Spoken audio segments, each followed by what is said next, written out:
On this week's episode of Let's Talk About It, we are going to explore The Falcon and the Winter Soldier, reviews, other things about the show we enjoyed, and of course inviting you into a conversation about that. And then we're going to continue by talking about biblical justice. You're here. You made it.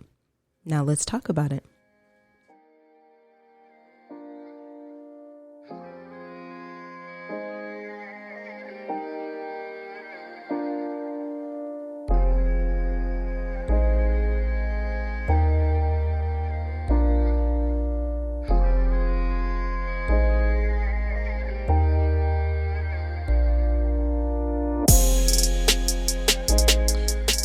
Well, hello there. Yo. And welcome to this episode of Let's Talk About It. I'm Malcolm. And I'm Micah. That's it. I mean, that's really the intro to the show. I don't have anything else to add. Love, how are you doing on this lovely, lovely day? Well, right now, I am celebrating the gift of that awkward moment that we just shared with our listeners. It's a gift. Yeah. Every moment is a gift. Every moment is a gift. How are you doing? I'm doing great. I'm glad to be back to doing this with you. I enjoy however often we record. You guys will never know. Yikes. We didn't even need to do that. We could have just left that behind the curtain. No. Yeah. Viewers come here for us, but they also come to see behind the curtain. That's okay. Yeah. Every episode is like that scene in The Wiz where they see the Wiz behind the curtain and it's just Richard Pryor. It's not anybody special. So every episode is traumatic and deeply disappointing is what I'm hearing. I was going to say we learned something about the reality of the world. I but felt okay. betrayed. I didn't feel like I was learning anything. Wow. What are we talking about today, my love? Well, I already told everybody. No, I'm just kidding. We are finally talking about The Falcon and the Winter Soldier. Boom. And I'm excited because we had a lot to say about it before we started recording. It is. For a show that was only 6 episodes, it was a lot in those 6 episodes. Chock full of talking points. Absolutely. And, this was the second Marvel show that came out. It was. On Disney+. First was WandaVision, which we also thoroughly enjoyed. We just probably won't talk about it. Yeah. I think the moment is past, and this is, I don't want to say it's more interesting, but there's some deeper things at work in this Captain America and the Winter Soldier. See, I disagree. I loved WandaVision. Yeah, I think it wasn't as much social commentary. Thank you. Yeah, I'll give you that. Come on, Micah. That's your thing.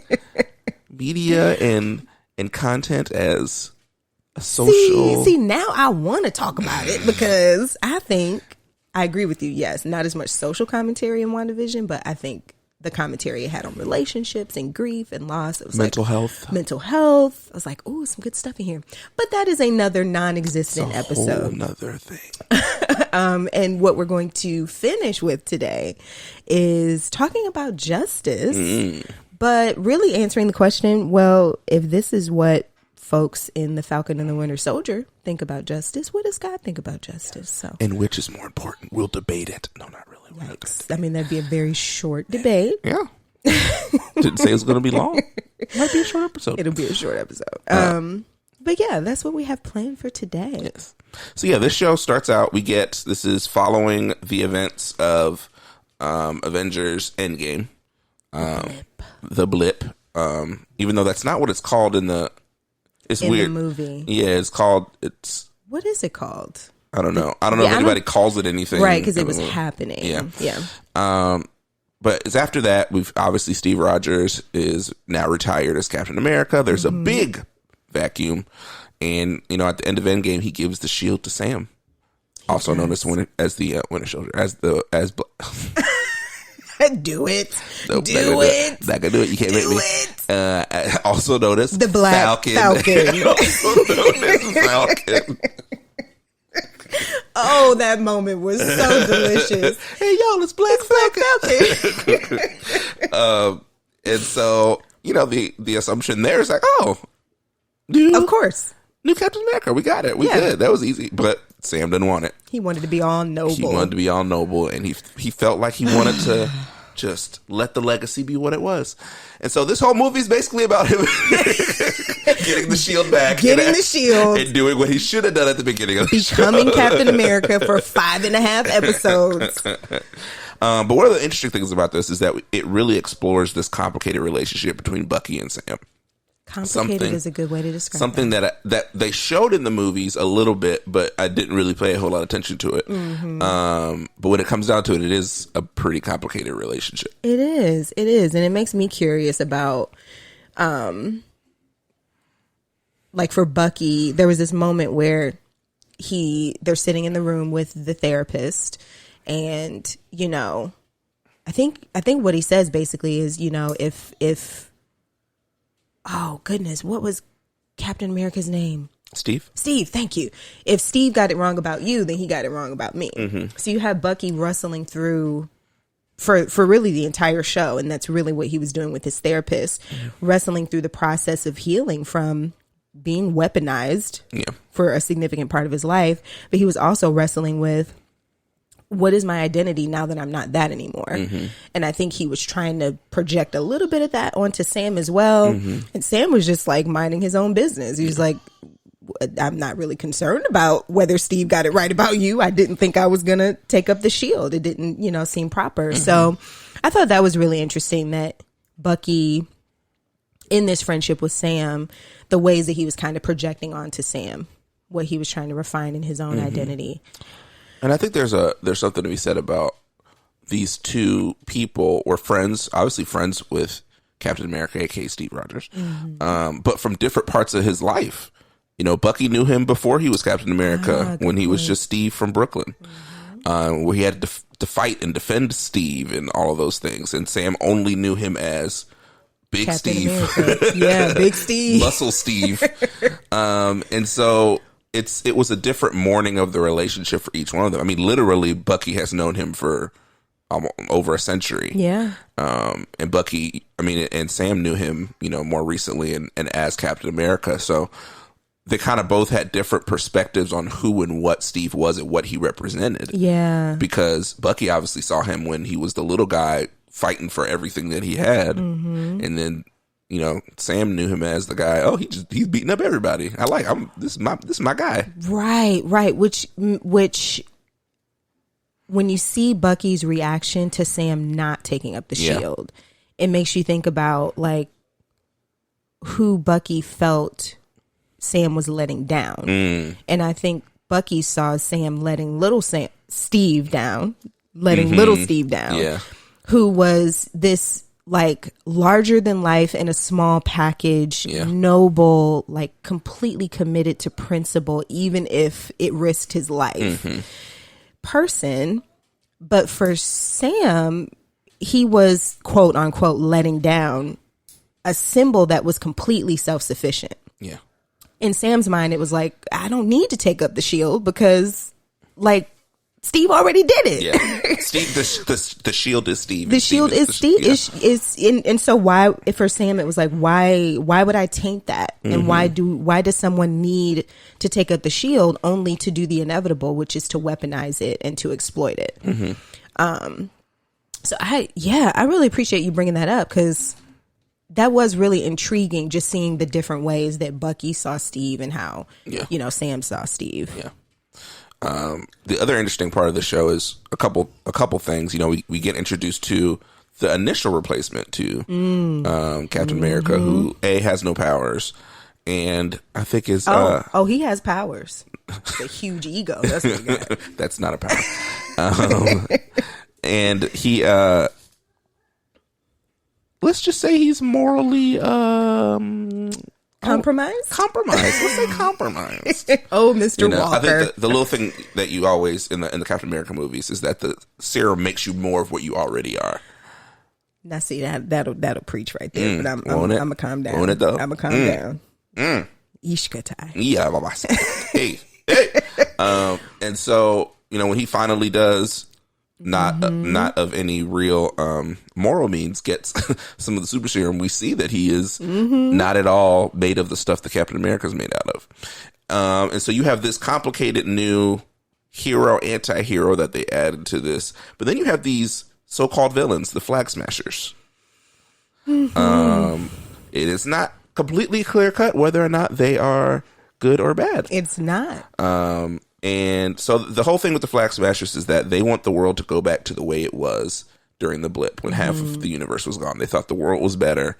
But could you say more about what they thought was better? Because for me, that was what was helpful in conversation with you offline. Yeah. Because I was just kind of confused Yeah, about that. It really felt like they felt a real sense of community, that people really were helping each other, and nobody was on their own. But then as the people that were lost came back, that kind of communal feeling was gone. Yep, straight out the window. And so then the government gets involved and corporations get involved. You know, you have refugees now, people that were gone coming back, and their homes are gone, their families have moved on, all of these things, and they don't have anywhere to go. Right.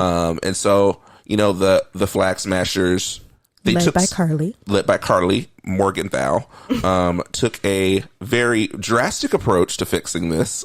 That is one way to describe by it. taking super serums and fighting and destroying things, but also did good things and getting medicine to people that need it, getting food to people and resources to people that need it. But it's a very complicated, it's not clear cut. No, it is not. The villains and the heroes in this show. Which I would say, and again, I won't go into a full-fledged monologue about WandaVision, but if you look at both shows alongside of one another, I think Marvel is playing with very one-dimensional tropes of like the good guy and the bad guy. Which, I don't know, folks are kind of, I mean, if you're on Twitter, you've probably seen folks getting a little heated about, you know, whether Wanda was a villain or a hero. And it's like, I have thoughts about that, but I won't share. But I think just the larger conversation is now we have to wrestle with, even in cinema, more complicated portrayals of the good guy and the bad guy. And I don't know. I think folks are kind of just thrown back by that a little bit. I mean, it really started in Captain America Civil War. True, yeah. Where you saw them trying to do something good, but it ended up killing a lot of people. And so who's the real hero? If I'm a vigilante out here just fighting crime with no restriction, am I really a hero if I'm causing more damage and more desolation along the way? Right. And then you had that conversation about, as a hero, should we just be beholden to our principles and our interpretation of right and wrong, or should there be oh goodness, what was the name of the legal document that they came the up Accords, with? the Sokovia Accords. Yeah. Should there be something like the Accords that we're beholden to, that's, I mean, ideally less powerful than us? Like, we could break out of it if we want to, but it still holds us to something that's predictable for the people that we're protecting. And that was, I don't know, I thought that was a really nuanced, you know, kind of subtext in that movie. One of the other big aspects of this is this touches on a lot of issues of race. Both subtly and then pretty overtly. So why don't we start subtle? Why don't we start subtle? Sam walks into a bank with his sister. Sounds like a joke. Two black folks walk into a bank after the blip. One of them is a doggone hero that's been saving lives for the last, you know, whoever knows. And they try to get a loan. And just because they black, one of them can be a whole superhero, but just because they black, they couldn't get a loan. And that bank man had the nerve to ask for a picture. There also was the literal, he had no credit, like history, like no employment. It's the Black Falcon. He had no employment or credit history. My credit history is that I'm the Black Falcon. How about that? Yeah. And Sam goes into this thinking, you need some money. I got this. Like, let me just show my face. And it did not work. And look, his sister said she already knew. Like, she knows what this country is. Yeah. And she knew that him sitting in that chair, you know, having just taken off his uniform 3 hours before, meant nothing. I'm going to try to touch on something and not go all the way. Okay. Let's see Wait, let me put on my seatbelt, my harness. Let me hold myself back. This is a part of a bigger conversation that we probably need to have. Okay. That needs to be like a 4-hour episode. I'm ready. But this is the dangers of tokenism. You didn't. Yes. Sam is a symbol, and he thinks that it's literal currency for him, and it's not. Yikes. He has all of this influence and power and ability, but it really, and all these sacrifices that he made, and when it comes down to it, it all amounts to nothing because he can't cash that in for anything that actually help himself or the people he loves. Nope. I'm not going to respond because this is a topic I'm very passionate about. I'm literally getting ready to explore. Stay tuned. We're going to do an episode on this. This is something that is not on our list of show ideas, but it needs to be. It needs to be. But that was very well said, Malcolm. Yes. And that can't cash it in. Woo. And folks be trying to cash it in. They be trying to cash it in. And the way that the bank's set up here in America. What you thought? What you thought you was going to do with that? Thank you for your sacrifice. Keep sacrificing. Keep sacrificing. See you next time. We'll see you next time. All right. I think I did well holding back just now. You did. I'm pat myself on the back. Yes. This could have been a 2-hour episode. So we have the very interesting kind of complex portrayal of the good guy, bad guy. The very interesting methods of the flag smashers. And all of that culminates into this monologue. Wait a minute before we get there. Oh, wait. Yeah. What do we want to talk about Isaiah Bradley. That's right. Yes. So we talked about covert issues of race going in the bank. And let's talk about overt issues of race in the show. So Sam, as they're investigating, try to find out more information about the flag smashers. Bucky says, I know somebody that might have some that can help us figure out where the super serum is coming from. And he's kind of cryptic about what it is. And he's very cryptic. They go to this house and they meet Isaiah Bradley. Old black man, just seems like a regular old black man. Come to find out, he is one of the original people to take the super serum. I think it was either the original people to be given. You're right. Be given the super serum. I'm not sure about the timeline between him and Captain America. I'm assuming it's after or before. I think it was before. Yeah.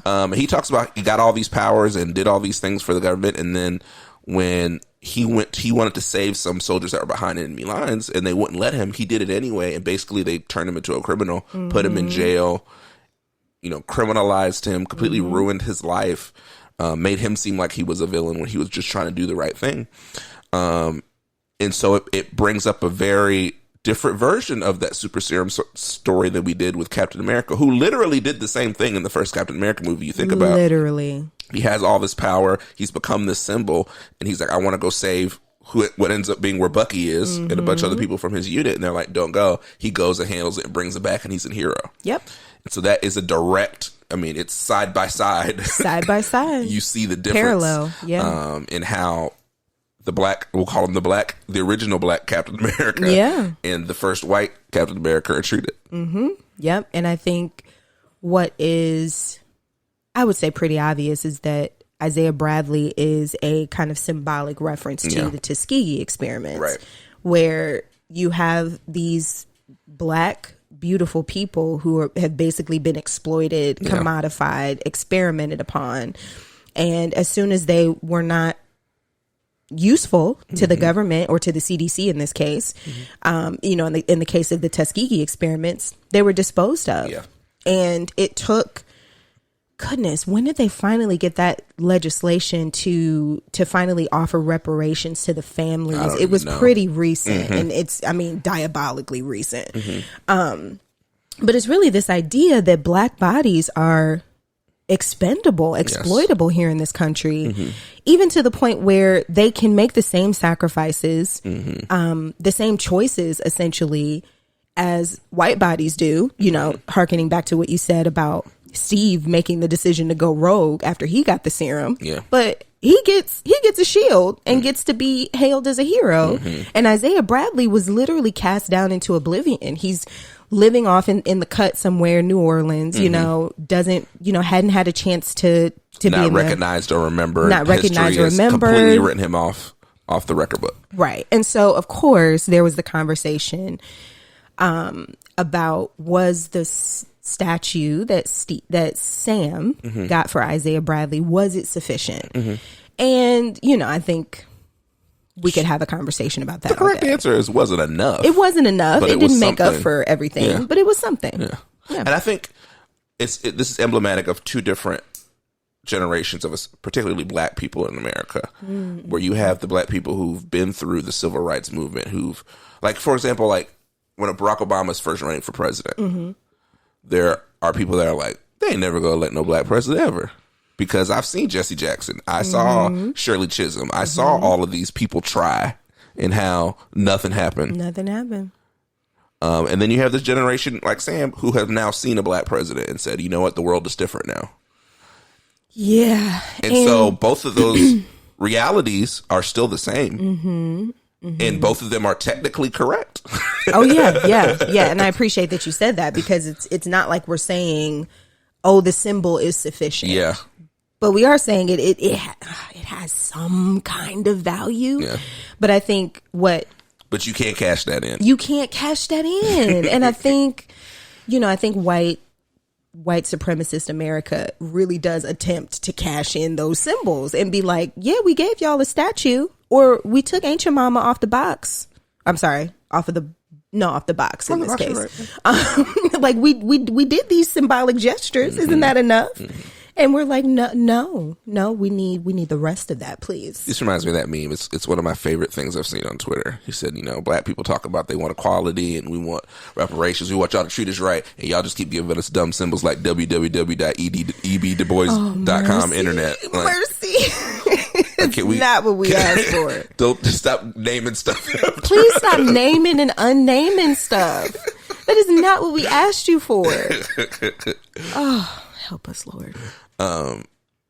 So yeah, I mean, there's more issues. I mean, I was excited to see the show set in New Orleans. A lot of it, Sam's family is there, and that beautiful scene when they're, one of the big subplots is his sister is trying to uphold this boat that I guess has been in their family. Yeah, they're like shrimpers or fishermen or something like that, and it's just becoming too much for her. She wants to sell it, but after they try numerous ways to get money to try to raise money, the community just comes out.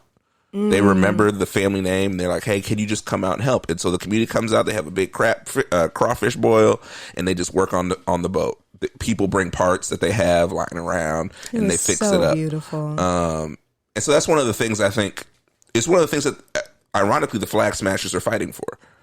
Is that spirit of camaraderie, that community, people helping each other because we need help. We can't do this. The world is different than it was before the blip. There's literally less people. People that we love are gone. But this is an opportunity for us as a community to come together and help each other. Which I would say is a beautiful kind of side commentary about all of the violence that Carly was trying to use in order to get back to this ideal. And here it is, always coursing through the black community. Yeah. Like we always gonna have each other's backs. Always. And we don't need, you to go drink some serum and start beating up folks. It's just it's in our DNA, because we've needed to do that in order to survive in this country. Yeah. But it's kind of sad that Carly felt that she needed to go through all of that, in order to accomplish that on a larger scale. And it's like, no, here it's always been in the black community. So now we can get to Sam's monologue. So Sam finally takes up the shield, 5.5 episodes in. Black Captain America. And he saves the day, right? And you've got this beautiful monologue toward the end. I call it beautiful because I think it's finally a nuanced monologue. And he starts having this conversation with one of the senators after everything is said and done. And, he's really bringing up some interesting things about what is expected of us as people when it comes to justice. Like, how do we make things right? How do we do good after the blip? And there was a moment, I think it starts off with the senator basically asking Sam, the senator makes a comment and calls them terrorists, the Flag Smashers, who are being led by Carly. And Sam is like, you know what, you really need to stop calling them that. And so he begins this conversation with the senator. And there's a point where the senator asks, okay, so all those settlements that we launched 5 years ago, you really think the government should be paying for those? And Black Captain America is just like, yes, period. And then the senator responds with, okay, and so, all the people that reappeared having nowhere to live, they just end up homeless. and the senator makes this comment, you have no idea how complicated this situation is. And then that's when Black Captain America goes in. Like, who do you think no, that's not what he said. But basically, he's like, I'm a Black man in America wearing the shield of Captain America. And you think I don't understand how complicated stuff is? Yeah. And he's basically like, yes, you need to know how complicated stuff is, because y'all be trying to make it all simple up there in your ivory towers. So I thought it was just a very nuanced conversation about what does it mean to do good? What does it mean to do justice? And so what we ended up kind of chatting about, me and Malcolm, is if this is what, Captain America thinks about justice, like, I wonder what God thinks about justice. So why don't we get this conversation started with just kind of brass tacks. Malcolm, like, when you think of the word justice, what comes to mind for you? Let me see. When I think of justice as it should be or how it is? Let's say both. Let's say, like, what have you observed that justice is in most people's minds, and then, like, what should it be? Justice especially in our Americanized justice system is reactionary. It's very reactionary. It's punitive. It's all about usually it's about avenging something. Right, yeah. Avenging a wrong. But I think justice in its pure sense is way more restorative. Yeah. It's more about making things right, but that doesn't always satisfy the vengefulness that I think permeates our justice system. That's true, yeah. And I would agree with you. I think there's this very reactionary, punitive definition of justice in the American imagination. And so what I think Sam was getting at is this idea that justice really should be an ideal. And it's not just a response. Yeah. And I think that's that's the contrast that you saw with between the senator and new Captain America, was that the senator was just like, look, we're just trying to respond to what happened. Like, you had folks pop back up on the earth after 5 years. We're just trying to react to that. And Sam was like, no, like, ask questions, figure out, what are we aiming toward? What do we want our society to look like after this? And so I think when we ask the question, what does God think about justice, or how would God imagine justice to be? I think at its core, it is imaginative. It's something that God is pushing humanity toward, and not just like getting us back to or like responding to something. Yeah.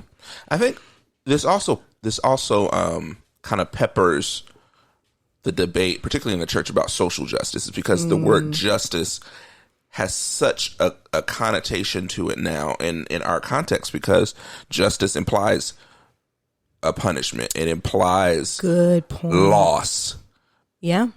And if you look at it from that perspective, then you're going to have a really hard time getting on board with social justice focuses in church, or discussions in church, or discussing how God feels about social justice, because in your mind it's punitive. Exactly. It's reactionary, but really it's all about restoration and making things right to the way that they should be, as they ought to be. Right. Right. And if you look at it as, I'm losing something in this, then you're never going to be able to get on board with what God is doing through social justice in our society. But if you look at it as, this is how God is making things as they're supposed to be, and how we are taking part in that work, and your perspective changes, the value of what you do, what you have, doesn't change if we are all sharing it and we're living in this community. Social justice is really about our relationship to one another. Right. More so than it is about taking or punishing, or anything like that. Right. Yeah. Yes. All the yes to that. And I really appreciate that you brought up this terminology, social justice, and how in the American imagination, because justice is so punitive, I could see how, I'm just going to have to say it, a lot of more politically conservative and socially conservative white people hear that phrase, and what they're hearing is social punishment. Yep.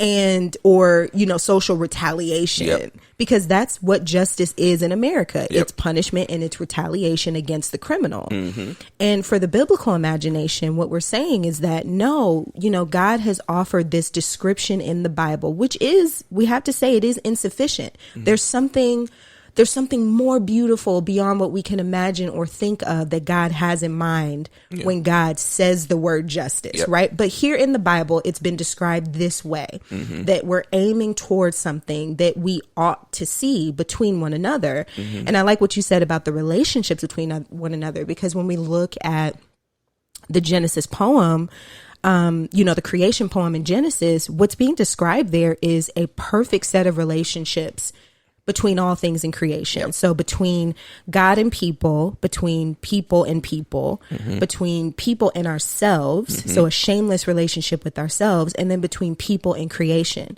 Those four relationships have been completely distorted by sin. And so what God is imagining when he imagines justice, or when they imagine justice, is we're aiming toward a perfect set of those four relationships. Yeah.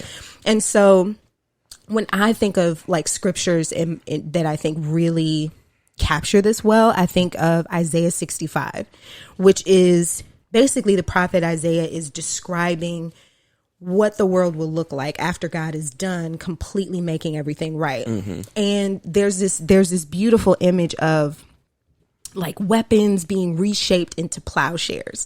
So it's this example, it's this image of things that we once used to harm one another will now be reshaped into things used to cultivate and to bring more life into the world.